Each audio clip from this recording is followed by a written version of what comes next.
आज बाबा के 11 जून 1971 के महावाक्य हैं। बाबा ने कहा, तीनों लोकों में बाप दादा के समीप रहने वाले रत्नों की निशानियां। तीनों लोकों में बाप दादा के समीप रहने वाले रत्नों की निशानियां। आज बाबा हम बच्चों के और हम बच्चों में भी जो बाबा के समीप रहते हैं, समीप शब्द बाबा ने कहा है। एक है याद करना, कभी कभी बाबा के समीप जाना और वापस आ जाना। एक है निरंतर बाबा के साथ रहना, जिसे कहते हैं समीप रहना। तो बाबा ऐसे रत्नों की निशानियां बता रहे हैं जो भगवान के निरंतर समीप रहते हैं। क्या निशानियां हो सकती हैं?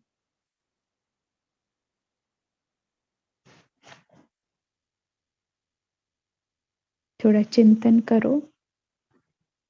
बाबा के जो समीप रहते हैं उनकी निशानियां क्या होंगी? वो बच्चे कैसे होंगे जिनको बाबा इस बेहद के यज्ञ में बाबा के समीप रत्न कहेंगे?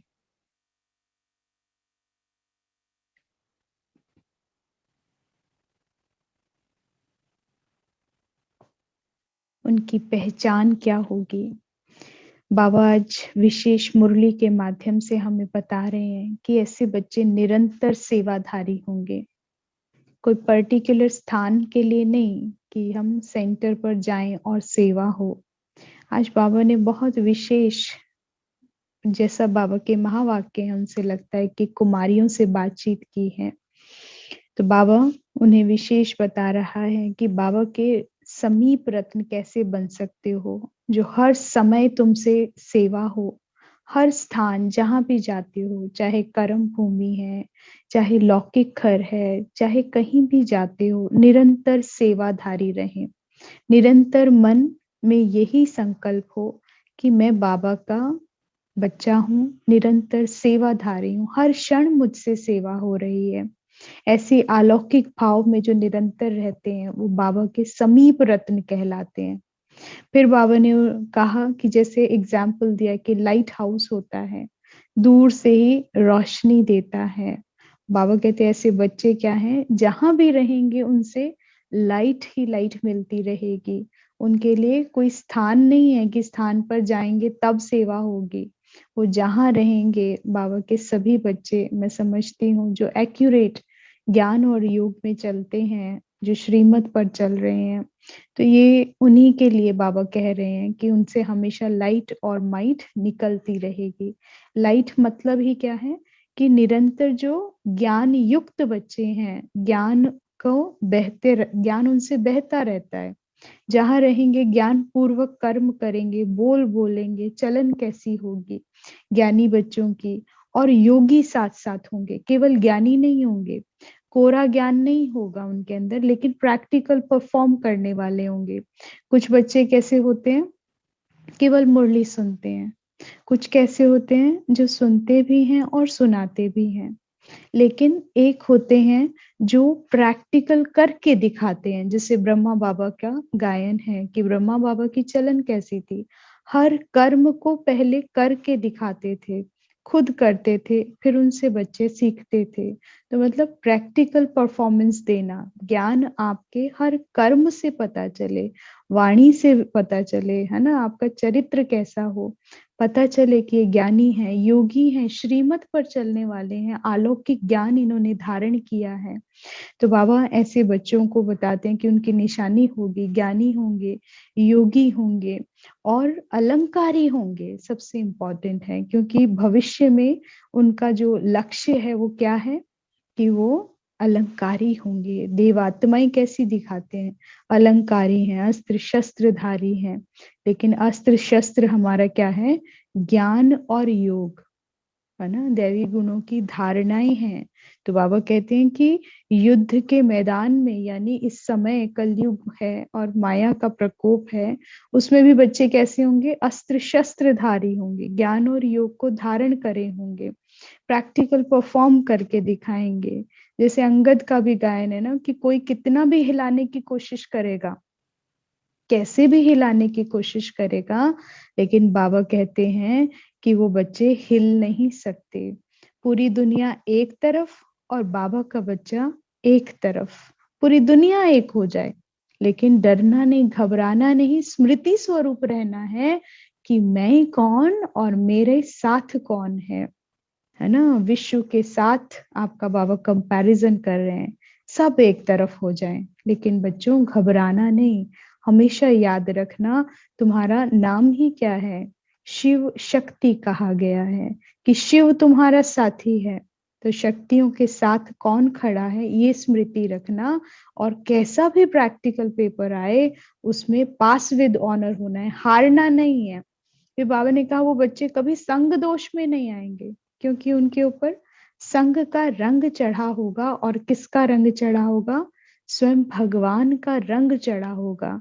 तो ऐसे बच्चे संग दोष में, फिर बाबा ने वैरायटी संग दोष बताया आज कि कौन कौन सा दोष लग जाता है, किस किस के संग में आने से फिर कैसे कैसे बन जाते हैं। तो बाबा ने आज संग दोष पर भी थोड़ा बताया है। फिर बाबा ने बताया कि ऐसे बच्चे शस्त्रधारी होंगे और कवच हमेशा धारण करे होंगे, क्योंकि युद्ध के मैदान में आप जब भी देखते हैं कि जब युद्ध होता है तो उसमें कवच पहन कर जाते हैं देह को बचाने के लिए।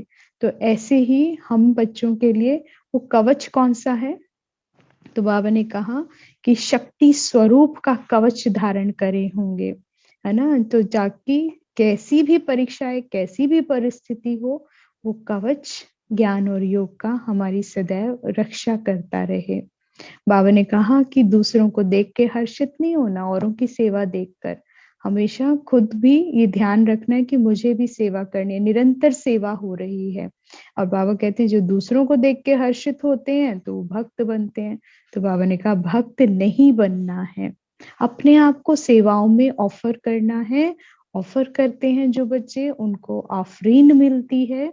और बाबा कहते हैं फिर ऐसे बच्चों को जो खुद अपने आप को सेवाओं में, है ना, जो ऑफर करते हैं, तो बाबा कहते हैं ऐसे बच्चों को फिर भगवान विश्व का राज्य अधिकार ऑफर करते हैं। तो ऐसे ऑफरीन बच्चे बनो, ऑफरीन लेने वाले। फिर बाबा ने कहा क्या नहीं बनना है बच्चों को? क्या माया विशेष आ जाती है जो कहीं ना कहीं बच्चों को डगमगा देती है, जो खतरा रहता है? बाबा ने कहा गैस के गुब्बारे बन जाते हैं, है ना, अहंकार में आ जाते हैं। गैस के गुब्बारे में क्या होता है कि थोड़ी सी वो इतनी ऑक्सीजन भर देते हैं, एकदम स्पीड से ऊपर उड़ते हैं, लेकिन फिर गिरते भी बहुत जल्दी है। तो बाबा ने कहा ऐसे ही माया का पंप है, आप सेवाएं भी करेंगे, आपको आगे बढ़ने का मौका भी मिलेगा, आपको आगे भी रखा जाएगा, थोड़ी बहुत पोजीशन भी मिल सकती है। तो वो गैस के गुब्बारे की तरह हो जाएंगे। तो वो कहीं ना कहीं फिर क्या है, आपको बाद में गिरावट भी होगी। तो ऐसे अल्पकाल के जो है नहीं बनना है। क्या बनना है? अविनाशी एनर्जी। बाबा ने कहा आज वर्ड जो यूज करा है, अविनाशी एनर्जी एकत्रित करनी है अपने अंदर, सदा काल की करनी है। ऐसा नहीं कि कुछ मिला और फिर हम उसमें चल रहे हैं, साधनों का या कोई ना कोई हमें सपोर्ट मिल जाती है। तो इन सब चीजों से बचना है, बाबा ने कहा विशेष। तो आज डिटेल में बाबा के महावाक्यों को रिवाइज करेंगे। 3 लोकों में बाप दादा के समीप रहने रत्नों की निशानियां। बाबा बात करते हैं ग्रुप से। यह कौन सा ग्रुप है? इस ग्रुप को सजाकर क्या बनाया है? बदलकर और बनकर जा रही है ना। बाबा ने जो बच्चे आए हुए थे, भट्टी कर रहे थे, तो बाबा उनको बोलते हैं कि इस ग्रुप को सजाकर क्या तैयार किया, भट्टी में क्या श्रृंगार किया है इनका। तो बाबा कह रहे हैं बदल कर और बनकर जा रहे हो, बदले भी हो। बनना मतलब तैयार होकर, कोई ना कोई ट्रांसफॉर्मेशन किया है आपका इस भट्टी के द्वारा। तो इन्हों को बदल कर क्या बनाया है? तो जिन्होंने बदला है, जिन्होंने इस भट्टी में पकाया है, ऐसे टीचर्स को बाबा पूछते हैं कि इन्हों को बदल कर क्या बनाया है? अपना जब साक्षात्कार करेंगी कि हम क्या बने हैं, तब तो औरों को बनाएंगी, क्योंकि ये स्मृति रहेगी कि मैं कौन हूं, जब ये पता चलेगा, ये स्मृति आएगी कि इस भट्टी में मैं अलंकारी बना हूँ, शस्त्रधारी बना हूँ, तो बाबा कहते हैं तब समय पर याद भी रहेगा कि मुझे सेवा कैसे करनी है, उन अस्त्र शस्त्रों का यूज कैसे करना है। तो बाबा कहते हैं यह ग्रुप समझता है कि हम रूहानी सेवाधारी बनकर जा रहे हैं। सभी अपने को सेवाधारी समझकर सेवा स्थान पर जा रही हो, वह अपने अपने घर में लौट रही हो। क्या समझ के जाती हो? अगर अपने लौकिक परिवार में जाओ तो उसको क्या समझेंगी? तो बाबा, जो माताएं हैं, बहनें हैं, जो ग्रुप आया था, वो घर जाने वाला था मधुबन से, उनसे बाबा बोलते हैं कि अपने लौकिक परिवार में जाओ तो उसे क्या समझेंगे? वह भी सेवा स्थान है, वह सिर्फ सेंटर ही सेवा स्थान है कि सेवा पर ही, सेंटर पर सेवा होगी, या घर जाएंगी तब भी समझते हो कि मैं सेवाधारी हूँ। अगर घर को भी सेवा स्थान समझेंगी तो स्वतः सेवा होती रहेगी, क्योंकि बच्चों से निरंतर सेवा हो रही है। बच्चों को ये स्मृति रखनी होगी कि मुझसे हर क्षण सेवा हो रही है, हर एक आत्मा की सेवा करनी, हर एक आत्मा की। घर पर कितनी आत्माएं आती हैं, तो बाबा कहते हैं हमेशा स्मृति स्वरूप रहे, कहाँ भी रहे, कहाँ भी जावे, लेकिन सेवाधारी को हर समय और हर स्थान पर सेवा ही दिखाई देगी और सेवा में ही लगे रहेंगे। घर को भी सेवा स्थान समझ कर रहेंगे। बुद्धि में सेवा याद रहने से, इस स्मृति की शक्ति से कर्म बंधन भी सहज और शीघ्र खत्म हो जाएगा। क्या कह रहे हैं बाबा? जब निरंतर सेवाधारी समझेंगे, लौकिक परिवार में भी आपको हमेशा समझेंगे कि मैं सेवाधारी हूँ, हर एक आत्मा की सेवा कर रहा हूँ, तो बाबा ने कहा कि ऐसा समझने से फिर क्या होगा? बुद्धि में सेवा याद रहने से जो कर्म बंधन है, इस स्मृति शक्ति से वो कर्म बंधन भी सेकंड में समाप्त हो जाएंगे। तो बाबा ने कहा इसको कहते हैं सच्चा रूहानी सेवाधारी। जैसे लाइट हाउस एक स्थान पर होते हुए भी, अब बाबा बता रहे हैं, एग्जाम्पल दे रहे हैं कि ऐसे बच्चे जो समीप रत्न है उनकी निशानी क्या है। फिर ऐसे रूहानी सेवाधारी जो बाबा कहते हैं, तो रूह अथवा आत्मा से भी सेवा कर सकते हैं। जैसे लाइट हाउस एक स्थान पर होते हुए भी चारों ओर अपनी लाइट द्वारा सेवा करते हैं, इसी प्रकार जो सेवाधारी हैं वह भी कोई एक स्थान पर होते हुए भी बेहद दृष्टि के, बेहद सर्विस में तत्पर रहते हैं। बेहद सृष्टि के बेहद सर्विस में, कहीं भी रहो, मन तो आपके साथ है ना, और उस मन को जोड़ना है बाबा के साथ।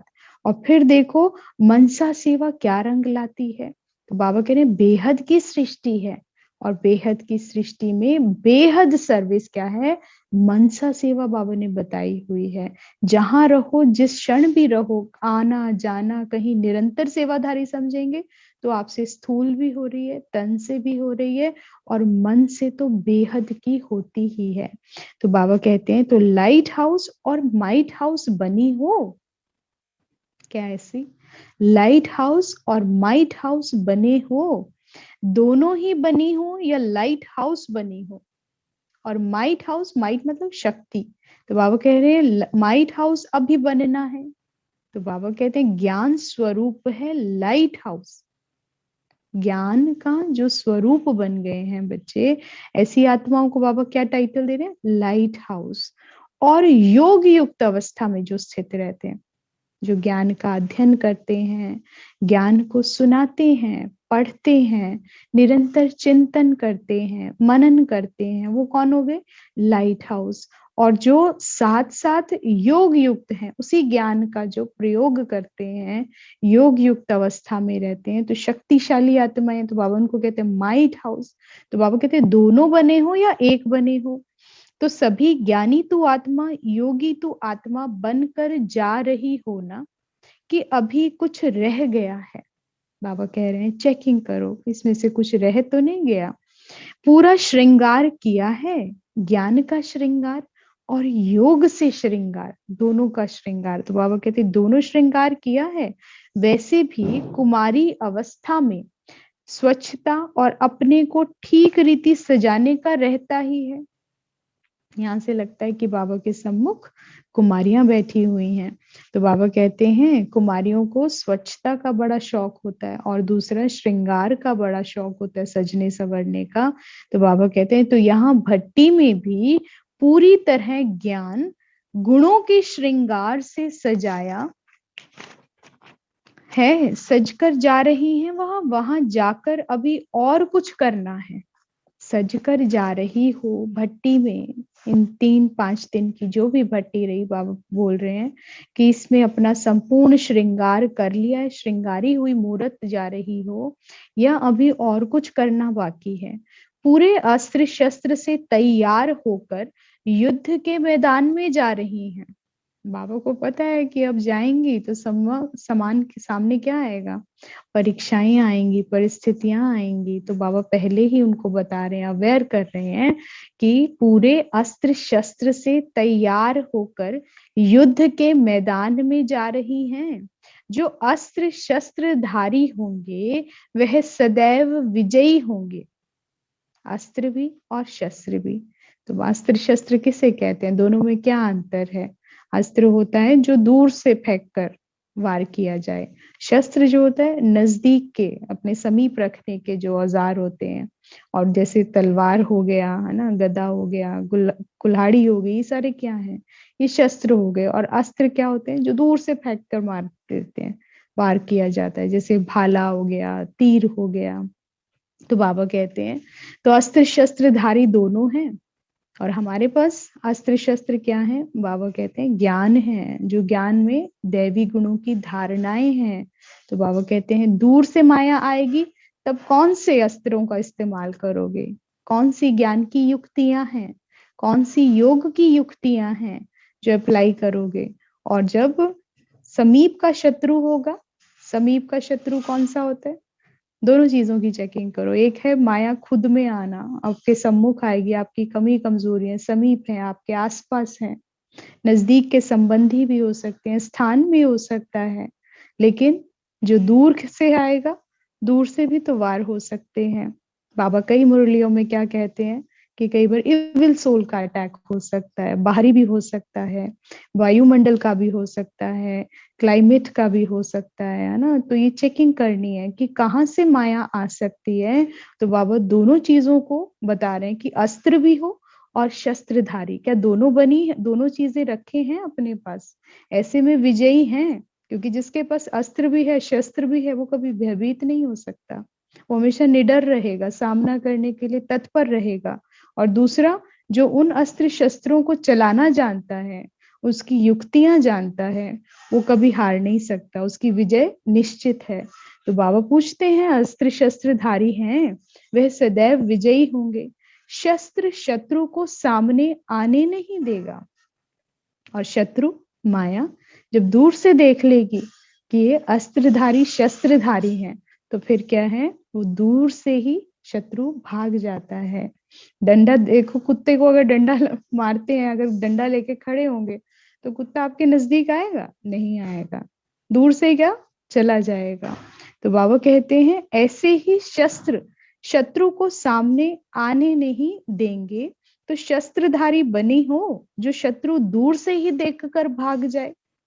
सभी ऐसे बने हैं, बाबा हर बच्चे से पूछते हैं, अपनी अपनी चेकिंग करो कि अस्त्र शस्त्र मेरे पास हैं, कि कभी कोई भी कैसा भी पेपर आ सकता है।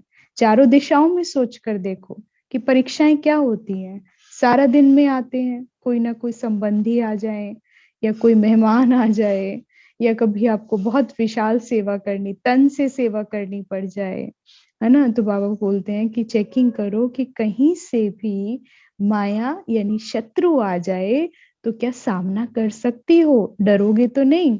तो बाबा कहते हैं मधुबन वरदान भूमि के प्रभाव में बोल रही हो, क्योंकि बाबा मिलन में सभी हाथ खड़ा करते हैं जब बाबा प्रश्न करते हैं कि सामना करने को तैयार हो, तो सभी ने हाथ खड़ा कर दिया।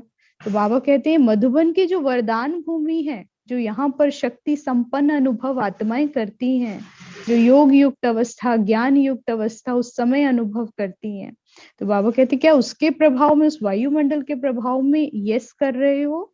वह अविनाशी, अविनाशी शस्त्रधारी, बहुत इंपॉर्टेंट वर्ड है, इसको ध्यान से समझो, इस पे मनन करना।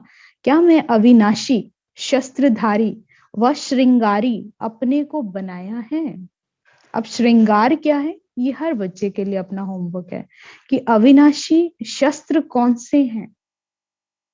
पहले तो पता हो कि शत्रु कहाँ से और किस रूप में आ सकता है, और दूसरा फिर उसके लिए अविनाशी शस्त्र कौन से हैं और मैंने कितना धारण किया है।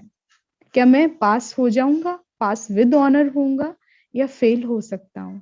फिर बाबा कहते हैं श्रृंगार किया है, अलंकारी बोलते हैं देवताओं को, अलंकार दिखाते हैं ना, कितना श्रृंगार, ताज होता है, कैसे उनको पूरा श्रृंगार है, ड्रेस भी उनकी स्पेशल होती है, कवच के साथ होती है, हर एक अलंकार हाथों में भी कैसे दिखाते हैं, है ना, सारा अलंकार दिखाए, अस्त्र शस्त्र से सजे हुए। तो बाबा कहते हैं इन सबका मीनिंग है। तो क्या ऐसे मेरे पास ज्ञान को भी तलवार कहा गया है, ज्ञान की तलवार। तो बाबा कहते हैं ऐसे अस्त्र शस्त्र धारण करें, घबरा तो नहीं जाओगे, ऐसा श्रृंगार किया है, एक एक ज्ञान का श्रृंगार हो। कल नीचे उतरेंगी तो स्टेज वही ऊंची रहेगी, क्योंकि ये मधुबन में जो मिलन हो रहा है, कहाँ हो रहा था, पहाड़ों पे हो रहा है ना। तो बाबा कहते हैं कल नीचे उतरेंगे, पहाड़ों से जाएंगे तो स्टेज वही ऊंची रहेगी।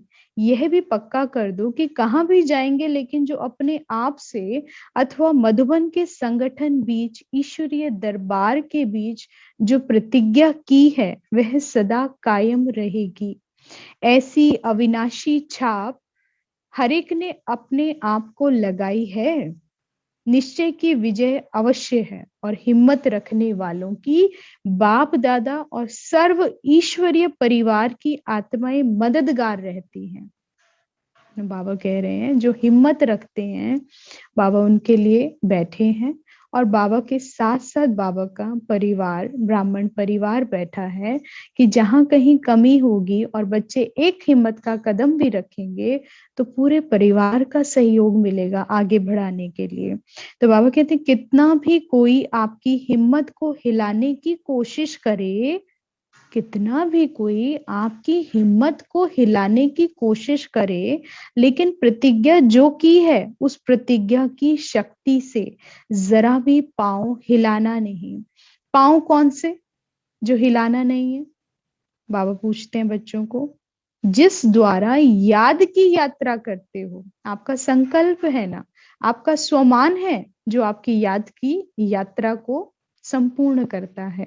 तो बाबा बोलते हैं कि जो आपका पांव है जरा भी नहीं हिलाना, यानी संकल्प जो हमने रचे हैं, जो स्वमान लिया है, उसे हिलाना नहीं, डगमग नहीं होने देना, अपने स्वमान की सीट पर सेट रहना। तो बाबा कहते हैं जिस द्वारा याद की यात्रा करते हो, चाहे सृष्टि क्यों ना हिलावे, चाहे सृष्टि क्यों ना हिलावे, लेकिन आप सारे सृष्टि की आत्माओं से शक्तिशाली। बहुत इंपॉर्टेंट लाइन है ये, याद रखने वाली लाइन है। जब कभी भी हम घबरा जाते हैं या अपने आप को डाउनफॉल में ले आते हैं, तो बाबा कहते हैं ये स्मृति रहे कि पूरी सृष्टि क्यों ना हिला दे, लेकिन मैं कौन और मेरा कौन हमेशा स्मृति रहे। तो बाबा कहते हैं आप सारे सृष्टि की आत्माओं से शक्तिशाली। कौन सी शक्तियों की बाबा बात कर रहे हैं? बाहुबल की बात नहीं कर रहे हैं। मन कितना पावरफुल है, बाबा आपके साथ है। क्या आप निरंतर ये समझते हैं कि मैं ईश्वरीय की संतान हूँ, परमात्मा मेरा साथी है, God is my best friend. Her relationship मेरा किससे है? हाईएस्ट अथॉरिटी के साथ, अलमाइटी अथॉरिटी जो सारे सृष्टि, सारे ब्रह्मांड को चला रहा है, वो मेरा साथी है। तो बाबा कहते जब ऐसी स्मृति होगी कि सारी सृष्टि की आत्माओं से मैं शक्तिशाली आत्मा हूँ, तो बाबा कहते हैं ऐसे स्वमान से फिर डगमगाना नहीं है, खुद को आगे बढ़ाना है। एक तरफ सारी सृष्टि हो और दूसरी तरफ आप एक भी हो, तो भी आपकी शक्ति श्रेष्ठ है। जैसे अर्जुन का गायन है, 5 पांडव थे लेकिन कृष्ण साथ थे, और उनके साथ पूरी अक्षनी सेना थी, उनके साथ सेना की भरमार थी, और वो भी बहुत अच्छी मानी हुई नामी ग्रामी सेना, कृष्ण की ही सेना थी। तब भी अर्जुन नहीं डरे। क्यों? क्योंकि यकीन था मेरी विजय निश्चित है। और जब हिलने भी लगे तब भी फिर कृष्ण ने स्मृति दिलाई कि तुम कौन हो और तुम्हारे साथ कौन है। तो बाबा कहते हैं आपको भी ये स्मृति रखनी है कि सारी सृष्टि की आत्माएं एक तरफ हो जाएं, लेकिन मैं इन सबसे शक्तिशाली हूं। क्यों? क्योंकि शिव बाबा मेरे साथ हैं, मैं शिव शक्ति हूं। तो बाबा कहते हैं तो भी आपकी शक्ति श्रेष्ठ है, क्योंकि सर्वशक्तिमान बाप आपके साथी हैं। इसलिए गायन है शिव शक्तियां। जब शिव और शक्तियां दोनों ही साथी हैं, तो सृष्टि की आत्माएं उसके आगे क्या हैं? अनेक होते भी एक समान नहीं है। इतना निश्चय बुद्धि व प्रतिज्ञा को पालन करने की हिम्मत रखने वाली बनकर जा रही हो ना। प्रैक्टिकल पेपर होगा। अब बाबा कह रहे हैं प्रैक्टिकल पेपर होगा। थ्योरी का पेपर तो सहज होता है, पढ़ा पढ़ाया, जो पढ़ा आपने प्रदर्शनियों में सुना देना, कोर्स करा देना। तो बाबा कहते किसको सप्ताह कोर्स कराना व म्यूजियम या प्रदर्शनी समझाना, ये हो गया थ्योरी का पेपर, कि पहले मुरली पढ़ी, कोर्स किया और फिर दूसरों को सुनाया, ये है थ्योरी का पेपर। लेकिन मैं आत्मा कितना स्मृति में रहता है, हर घड़ी संबंध संपर्क में आने पर, परिस्थितियों के आने पर मैं कौन, मेरा कौन, कितना समय याद रहता है। तो बाबा कहते हैं ये है प्रैक्टिकल पेपर। जब ये स्मृति स्वरूप रह के और हर कार्य में, हर परिस्थिति में विजय प्राप्त कर लेंगे, तब पास विद ऑनर कहलाएंगे। तो बाबा कहते हैं प्रैक्टिकल पेपर होगा, थ्योरी पेपर तो बहुत सहज है। लेकिन प्रैक्टिकल पेपर में जो पास होते हैं वही पास विद ऑनर होते हैं। जो ऐसे पास होते हैं वही बाप दादा के पास रहने वाले रत्न बनते हैं, जो निरंतर स्मृति स्वरूप है, उनकी कभी हार नहीं हो सकती। और ऐसे बच्चे निरंतर बाबा के समीप रहते हैं। क्यों? स्मृति क्या है उनको, मैं कौन, मेरा कौन। तो बाबा कहते हैं यह भी हिम्मत रखनी है, पास विद ऑनर बनेंगे। तो बाबा कहते हैं तो पास में रहना पसंद करती हो, वह दूर से देखना पसंद आता है। बाबा के पास रहना पसंद है या दूर से ही देखना पसंद है? तो बाबा कहते पास विद ऑनर बनेंगे, बाबा के समीप रहेंगे। यह भी हिम्मत रखनी है ना। इस हिम्मत को अविनाशी बनाने के लिए एक बात सदैव ध्यान में रखनी है। कोई भी, अब ध्यान बता रहे हैं बाबा, अटेंशन बता रहे हैं, प्रिकॉशंस बता रहे हैं कि आप समीप रत्न बने और उसके बीच में कोई भी माया ना आ सके। उसके लिए क्या ध्यान में रखना है, क्या अटेंशन रखना है? बाबा कहते हैं कोई भी संग दोष में अपने को लाने के बजाय बचाते रहना। कई प्रकार के आकर्षण पेपर के रूप में आएंगे, लेकिन आकर्षित नहीं होना। हर्षित मुख हो, पेपर समझ पास होना है। संग दोष कई प्रकार का होता है। अब क्या क्या संग दोष हो सकते हैं? बाबा बताते हैं माया संकल्पों के रूप में भी अपने संग का रंग लगाने की कोशिश करती है। तो इस व्यर्थ संकल्पों के व माया की आकर्षण के संकल्पों में कभी फेल नहीं होना। और फिर स्थूल संबंधी का संग, उसमें न सिर्फ परिवार का संबंध होता है, लेकिन परिवार के साथ साथ और भी कोई का संबंध का संग। सहेली का संग भी संबंध का संग है। कोई भी देहधारी के साथ संबंध रखना, बार बार फिर उनकी स्मृति आना। तो बाबा कहते हैं कि कोई भी संबंधी के संग में नहीं आना। किसके संग में आएंगे फिर? बाबा कहते हैं बाबा के संग में। कोई के वाणी के संग दोष में भी नहीं आना। कई बार वाणी में भी क्या हो जाता है, अप डाउन हो जाते हैं, रॉयल्टी चली जाती है, तो फिर कैसी भी भाषा बोलते हैं। तो बाबा कहते हैं किसी के संग दोष में नहीं आना। वाणी द्वारा भी उल्टा संग का रंग लग जाता है। क्योंकि जैसा बोल रहे हैं फिर वो सीख लेंगे, फिर हमसे भी वो कहीं ना कहीं निकलेगा। तो बाबा कहते हैं वो संग दोष में भी नहीं आना, रफ टफ भी नहीं होना, बड़ा रॉयल रहना है। इससे भी अपने को बचाना है। और फिर अन्न का संग दोष भी है, भोजन का भी संग दोष हो जाता है। अगर कभी भी किसके भी समस्या अनुसार व कोई संबंधी के वश भी अन्न दोष में आ गई, तो यह अन्न भी अपने मन को संग के रंग में लगा देता है। इसलिए इससे भी अपने को बचाते रहना। कर्म का संग भी होता है, इसलिए इससे भी अपने को बचाते रहना। फिर बाबा कर्म का भी बता रहा है, वो उसका तो बड़ा आपको पता है ही, बहुत ध्यान रखना है। क्योंकि वाणी में आएंगे, संबंधों में आएंगे, तो बाबा कहते हैं हर वक्त कर्म ही बन रहे हैं। तो कर्म का भी बड़ा महत्व है। तो कर्म का भी संग होता है, कौन सा कर्म कर रहे हैं, कर्म कॉन्शियस हो जाते हैं। लेकिन बाबा की याद में कर्म योग होना चाहिए, है ना। तो बाबा कहते हैं फिर क्या है, तो कुछ होगा भी, त्रुटि भी होगी, बाबा की याद में होगी, तो उसका भी सारा कौन ले जाता है, बाबा को ही। अपने आप को निमित्त समझना, इंस्ट्रूमेंट समझना। तो आपके ऊपर संग का रंग किसका रहेगा, बाबा की याद का रहेगा, तो वो इकट्ठा होगा। लेकिन उसके विपरीत जो भी रिजल्ट आएगी, जो भी कर्म हो रहा है, वो क्या है, फिर बाबा को निमित्त बना देना, तो वो बाबा को सौंप देना।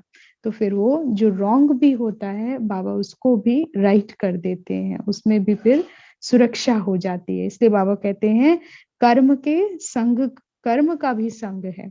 कर्म कॉन्शियस नहीं होना है, कर्म योगी बनना है, कर्म के संबंध में आना है। और वो कैसे आएंगे, बाबा की याद से।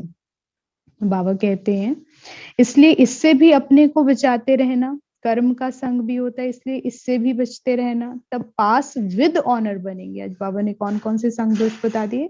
माया के संकल्प, माया के संकल्पों में 5 विकारों को चेकिंग करो, क्या इनके संकल्प तो नहीं उठते हैं, जरा भी तो नहीं आते, उसका भी संग दोष हो रहा है। तो अगर जरा भी आता है, वहीं बाबा की याद में बैठो, स्वमान की सीट पर सेट होकर उन संकल्पों को समाप्त करो। फिर दूसरा बाबा ने कहा स्थूल संबंधों की चेकिंग, परिवार की, कि उनमें तो संबंधों के संग के रंग में तो नहीं आ रहे हैं। अपना रंग लगाना, ज्ञान का, योग का, श्रीमत का रंग लगाना, ये फिर क्या है, रूहानी सच्चा सेवाधारी कहलाएगा। लेकिन उनके समान हो जाएंगे, वो जो व्यर्थ जा रहे हैं उनका जीवन, जो जिस तरह का चल रहा है, अगर उनके साथ बैठेंगे उठेंगे वैसे रहने लग जाएंगे, तो अपनी श्रीमत को भूल जाएंगे, फिर क्या है, संग दोष लगेगा। तो बाबा ने कहा उससे बचना है, अन्न से बचना है। आपका भोजन याद का बना हुआ हो, केवल भोजन नहीं ग्रहण करना, बिना लहसुन प्याज का हो गया ये नहीं कि उसको ग्रहण कर लिया। बाबा की विशेष याद दृष्टि देनी है, उसको साकाश देना है, फिर उस भोजन को प्रसाद के रूप में ग्रहण करना। फिर बाबा ने कहा कोई फ्रेंड्स तो नहीं बना लिए हैं, सहेलियां तो नहीं बना ली हैं, उनसे भी बचना है, क्योंकि वहां भी फिर संग का दोष लग जाएगा। वाणी से बचना है, वाणी भी कोई ऐसी वैसी नहीं बोलनी, बड़ा रॉयल रहना है। कर्म का भी, कर्म कॉन्शियस नहीं होना, कर्म योगी बनना है। तो बाबा कहते हैं ये है संग का दोष, इसमें चेकिंग करनी है और पास विद ऑनर बनना है। इन सभी संग दोष से बचना है। संग दोष के पेपर में पास हो गई तो समझो समीप आ सकती हो। क्या कह रहे हैं बाबा, कौन समीप आएगा, जो संग दोष से बच जाएगा। अगर संग दोष में आ गई तो दूर हो जाएंगी, फिर क्या होगा, फिर ना निराकारी वतन में, ना अभी संगम युग में, ना भविष्य में पास रह सकेंगी। भविष्य में भी बाबा के यानी आत्मिक स्थिति ही है, देवात्माएं हैं, भगवान के समान आत्माएं हैं, क्योंकि भगवान के वर्षे की अधिकारी हैं, भगवान की रची हुई स्थापित की हुई दुनिया में जो है घूमेंगे। तो बाबा कहते हैं अभी संगम पर जो अव्यक्त स्थिति है, बाबा के साथ निरंतर रहने की स्थिति है, फिर वो भी नहीं रहेगी, उसमें भी पास नहीं होंगे। और फिर अगर ऐसा नहीं होगा तो निराकारी वतन तो बहुत दूर की बात हो जाती है। निरंतर जो याद जो ठहरनी चाहिए, वो कहाँ पे ठहरनी है, निराकारी वतन में, कि मैं परम धाम निवासी आत्मा हूँ। उसका अभ्यास कैसे होगा, वही तो यथार्थ याद है। तो बाबा कहते हैं कि फिर संग दोष में आने से इन तीनों वर्ल्ड में नहीं रह पाएंगे, बाबा के पास नहीं रहेंगे। तो पास विद ऑनर होना है, संग दोष की डीप चेकिंग करनी है कि कहीं से भी संग दोष ना लगे, मैं श्रीमत पर, अपनी सेवाओं पर निरंतर तत्पर रहूं। बाबा ने कहा एक संग दोष तीनों लोकों में दूर हटा देता है। एक संग दोष से बचने से तीनों लोकों में, तीनों कालों में बाप के समीप रहने का भाग्य प्राप्त कर सकती हो। इस ग्रुप को बाप दादा हंसों का संगठन कहते हैं। हंसों का कर्तव्य व स्वरूप क्या होता है? कितना बड़ा टाइटल ग्रुप को मिल रहा है हंस बनने का। हंसों का स्वरूप है प्यूरिटी और कर्तव्य है सदैव गुणों रूपी मोती ही धारण करने, ज्ञान रूपी मोती धारण करने हैं। अवगुण रूपी कंकड़ कभी भी बुद्धि में स्वीकार नहीं करेंगे। अवगुण रूपी कंकड़ कभी भी बुद्धि में स्वीकार नहीं करेंगे, यह है हंसों का कर्तव्य। लेकिन इस कर्तव्य को पालन करने के लिए बाप दादा से सदैव आज्ञा मिलती रहती है। अब वह कौन सी आज्ञा है? जिस आज्ञा का आपका चित्र भी बना हुआ है, बुरा ना देखना, बुरा ना सुनना, ना बोलना, ना सोचना। अगर इस आज्ञा को सदैव स्मृति में रखेंगे तो फिर सच्चा हंस बनकर बाप जो सर्व गुणों का सागर है, सागर के किनारे पर सदैव बैठे रहेंगे। तो अपनी बुद्धि को सिवाय ज्ञान सागर बाप के और कहां भी ठिकाना नहीं देना है, क्योंकि हंसों का ठिकाना कहाँ होता है? सागर के कंठे पर। तो बाबा ने कहा क्योंकि हंसों का ठिकाना है ही सागर, तो अपने को हंस समझकर अपनी प्रतिज्ञाओं को पालन करती रहना। समझा? मोती और कंकड़ दोनों को छाटना सीखा है। कंकड़ क्या होता है, रत्न क्या होते हैं? तो बाबा ने कहा दोनों की पहचान हो तभी तो अंतर आएगा। तो बाबा कहते हैं नॉलेजफुल तो बने हो ना। अब देखेंगे यह हंस क्या कमाल कर दिखाते हैं। हंसों का संगठन ना चाहते हुए भी अपनी तरफ आकर्षित करता है। तो संग दोष से बचना है और ईश्वरीय संग में रहना है। अनेक संग छोड़ना, एक संग जोड़ना है। ईश्वरीय संग सिर्फ शरीर से नहीं होता, लेकिन बुद्धि द्वारा भी ईश्वरीय संग में रहना है। बुद्धि सदैव ईश्वरीय संग में रहे और स्थूल संबंध में भी ईश्वरीय संग रहे। इस संग के आधार पर अनेक संग दोष से बच जाएंगे।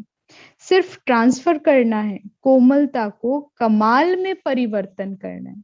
जो कोमल संस्कार हैं उनको परिवर्तन करना है। तो बाबा ने कहा कोमलता को कमाल में परिवर्तन करना है।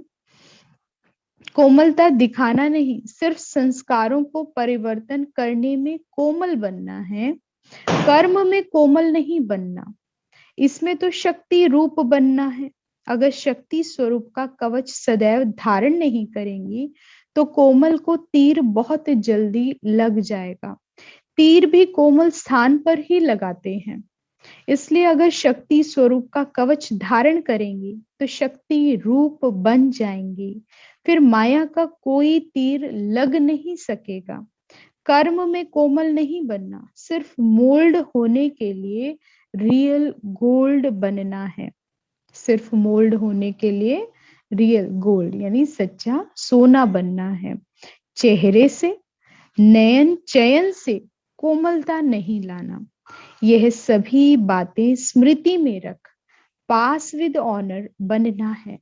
इस ग्रुप में प्रैक्टिकल सबूत दे सबूत बनने वाले उम्मीदवार रत्न दिखाई देते हैं। हर एक को एक दो से आगे जाना है। हर बच्चे को एक दो से आगे जाना है। आज ये प्रण रखना कि हम सबको एक दो से आगे जाना है। कैसे? एक दूसरे की विशेषता देखते रहो और एक दूसरे की विशेषता देखकर ग्रहण करते रहो, तो सबके पास कितनी विशेषताएं हो जाएंगी। जितने हम सब बच्चे हैं, तो हम सब बच्चे अगर एक एक की विशेषता को ग्रहण करें, धारण करें, तो अगर आज एक विशेषता हमारे में है और हम 12 बच्चे हैं, तो हमारे अंदर कितनी हो जाएगी सब में। तो बाबा कहते हैं दूसरे को आगे जाता देख हर्षित होना है, हर्षित नहीं होना है। सिर्फ दूसरे को देखते रहेंगे तो भक्त हो जाएंगे। अब कई बच्चे क्या करते हैं, दूसरों, अच्छा दीदियां सेवा कर रही हैं, सब कर रहे हैं, बहुत अच्छा, वाह वाह करते हैं, लेकिन खुद सेवा नहीं करते हैं। तो बाबा क्या कह रहे हैं, फिर आप भक्त बन जाएंगे।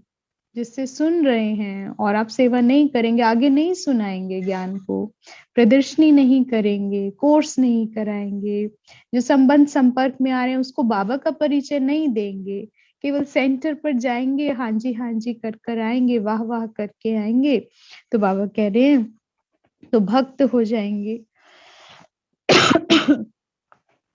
भक्त लोग सिर्फ देख देख उनके गुण गाते खुश होते हैं। तुमको भक्त नहीं बनना है। कई बच्चे आते हैं ना, वो सिर्फ ज्ञान सुनते हैं और ज्ञान सुनकर बहुत अच्छा ब्रह्मा कुमारी इसका ज्ञान है, आएंगे कभी कभार मिलेंगे और फिर चले जाएंगे। तो बाबा कहते हैं ऐसे भक्त नहीं बनना है, ज्ञान स्वरूप योग युक्त ज्ञानी तू आत्मा और योगी तू आत्मा बनना है। ज्ञान स्वरूप, ज्ञान का स्वरूप, बाबा क्या बोलते हैं, देवी देवता बनना है तो इसका मतलब आज से ही, अभी से ही बनना है। जब से सुना बाबा ने कहा आत्मा बन, आत्मा हो, तो आत्मा है तो फिर आत्मा के सतोगुण में टिकना है कि मैं प्रेम स्वरूप हूँ। तो निरंतर मेरा बोलना, चलना, देखना, संबंध में आना कैसा हो, प्रेम पूर्वक हो, शांति पूर्वक हो। तो बाबा ने कहा ऐसा सतोगुणी जो बोल रहे हैं, जो मुरली सुनते हैं, फिर उसका स्वरूप बन जाना है। मुरली बन जाओ चलती फिरती, अभी तो लिखते हैं ना, कागज से पढ़ते हैं, लेकिन उसको इतना ध्यान से मनन चिंतन करो, ऐसा धारण करो कि आपका जो स्वरूप हो चलती फिरती मुरली बन जाए। तो बाबा कहते हैं ऐसे स्वरूप, ज्ञान स्वरूप और योग युक्त। अब पेपर की रिजल्ट देखेंगे, क्योंकि पढ़ाई तो बहुत पढ़ ली, फिर क्या है, परीक्षाएं आती हैं। जब बाबा बच्चों को पहले खूब पढ़ाते हैं, 6 मास आके अव्यक्त वाणियां चलती थी, 6 मास पढ़ते थे, और फिर उसके बाद 6 मास क्या है, बच्चों की भट्टियां होती थी, सेवाएं शुरू हो जाती थी। तो उसमें प्रैक्टिकल परफॉर्मेंस बाबा बच्चों की देखते थे, उसमें परिस्थितियां पेपर बनकर आती थी। वह कहते हैं जो प्रैक्टिकल सबूत देंगे वह फर्स्ट नंबर आएंगे। जो सोचते रहेंगे तो बाप भी राज्य भाग्य देने के लिए सोचेंगे। जो स्वयं को स्वयं ही ऑफर करते हैं, उनको बाप दादा भी विश्व की राजधानी का राज्य भाग्य पहले ऑफर करते हैं। ज्ञान को सुनकर जो अपने को ऑफर करते हैं, तो बाबा कहते हैं फिर बाबा उनको ऑफरिंग देते हैं। वो क्या ऑफरिंग क्या है, बाबा कहते हैं विश्व का राज्य भाग्य। तो बाबा कहते हैं अगर अपने को ऑफर नहीं करेंगे तो बाप दादा भी विश्व का तख्त क्यों ऑफर करेंगे। अपने को आपे ही ऑफर करो तो ऑफरिंग कही जाएगी, फिर बाबा से ऑफरिंग मिल जाएगी। गैस के गुब्बारे नहीं बनना, वह बहुत तेज उड़ते हैं लेकिन अल्पकाल के लिए, एकदम से तेजी से उड़ेंगे फिर नामो निशान नहीं होता है। तो बाबा कहते हैं यहाँ अपने में अविनाशी एनर्जी भरना, निरंतर एनर्जी। और वो कैसे भरेंगे, जो रेगुलर स्टूडेंट्स हैं, रेगुलर मुरली सुनते हैं, अध्ययन करते हैं, और फिर उसके बाद योग युक्त अवस्था में रहते हैं, मनन चिंतन करते रहते हैं, तो उनके अंदर अविनाशी एनर्जी भरती जाती है, ना खत्म होने वाली, और वो दुनिया को फिर देते रहते हैं, विश्व सेवाधारी बन जाते हैं। उनकी हर बोल, उनका कर्म, तो हर वक्त क्या है, उनसे, उनकी कर्मेंद्रियों से भी सेवा हो रही है। तो बाबा कहते हैं टेम्परेरी ऑक्सीजन का आधार नहीं लेना है, टेम्परेरी ऑक्सीजन का आधार नहीं लेना है, गैस के गुब्बारे नहीं बनना है, निरंतर क्या है, अविनाशी एनर्जी भरते रहो, ज्ञान योग से, श्रीमत से भरते रहो, किसी और का आधार लेके, सपोर्ट लेकर। तो बाबा कहते हैं वो नहीं है कि थोड़ी बहुत भी सेवा करी और उसमें कुछ मिला, मान सम्मान मिला, तो वही क्या है, फिर गैस के गुब्बारे बन जाते हैं, और ये कहीं ना कहीं अहंकार क्रिएट कर देता है। तो फिर बाबा कहते हैं बनना क्या है? अविनाशी एनर्जी भरनी है श्रीमत से। योग युक्त अवस्था ज्ञान का स्वरूप बनने से अविनाशी एनर्जी भरती चली जाएगी। ये थे बाबा के आज के महावाक्य। तीनों लोकों में बाप दादा के समीप रहने वाले रत्नों की निशानियां। निरंतर सेवाधारी समझना है अपने आप को। अपने घर पर भी बाबा कहते हैं हमेशा समझो मैं रूहानी सच्चा सेवाधारी हूँ, मेरे हर एक्ट से सेवा हो रही है। लाइट हाउस, माइट हाउस, बाबा कहते हैं ऐसे बच्चे ज्ञानी बच्चे होंगे, ज्ञान का स्वरूप होंगे, लाइट हाउस कहलाते हैं। और योग युक्त होंगे वो माइट हाउस, शक्तियों का दान करते रहेंगे, संग दोष से बचे रहेंगे। फिर बाबा ने अनेक तरह के संग दोष बता दिए। माया के संकल्पों का संग दोष बाबा ने बताया। और कौन कौन सा बताया? माया के संकल्पों का, संबंधों का, और कौन सा बताया? वाणी का, भोजन का, भोजन का, अन्न का, कर्म का, वाणी का, कर्म का, संबंध संपर्क का, है ना। तो बाबा ने कहा इनसे जो बचा रहेगा वही फिर पास विद ऑनर बनेगा। और बाबा ने क्या पॉइंट बताई पास विद ऑनर की? कौन पास विद ऑनर बनते हैं? थ्योरी का पेपर बाबा ने बताया ना कि कोर्स तो करा लेंगे, पढ़कर फिर दूसरों को पढ़ाना, ये थ्योरी के पेपर में पास होना। लेकिन प्रैक्टिकल पेपर में पास होकर दिखाना, उसे कहेंगे हाँ, याद रहकर हर कर्म करना है। हाँ, प्रैक्टिकल पेपर में जो पास होंगे फिर वो पास विद ऑनर बनेंगे। तो बाबा ने कहा फिर शक्ति स्वरूप का कवच धारण करना है, शिव शक्ति बनकर रहना, स्मृति रहे मैं कौन हूं, हमेशा मैं कौन, मेरा कौन। सारी दुनिया एक तरफ हो जाए बाबा कहते हैं, और आप बच्चे अगर अकेले भी हैं ना तो भी उन सब की शक्तियां जो है आपके आगे वो शक्तिहीन हो जाएंगे। इतनी श्रेष्ठ शक्ति आपके पास है। और वो शक्ति क्या है? वो स्वमान की सीट है कि मैं शिव शक्ति हूँ। बाबा ने कहा हमेशा स्मृति रहे कि तुम्हारे साथ कौन खड़ा है।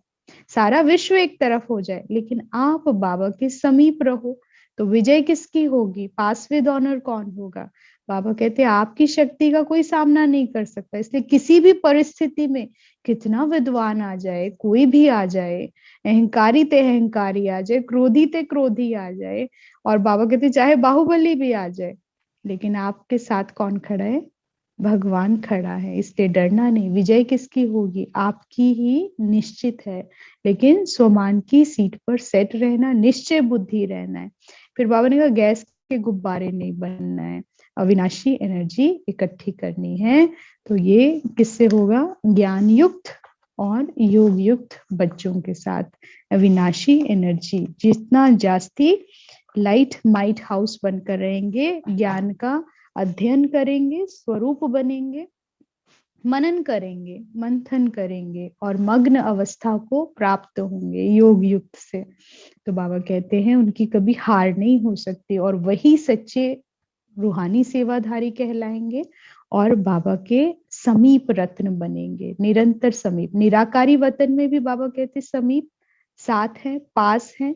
और फिर बाबा ने कहा संगम युग पर भी जो पास रहते हैं।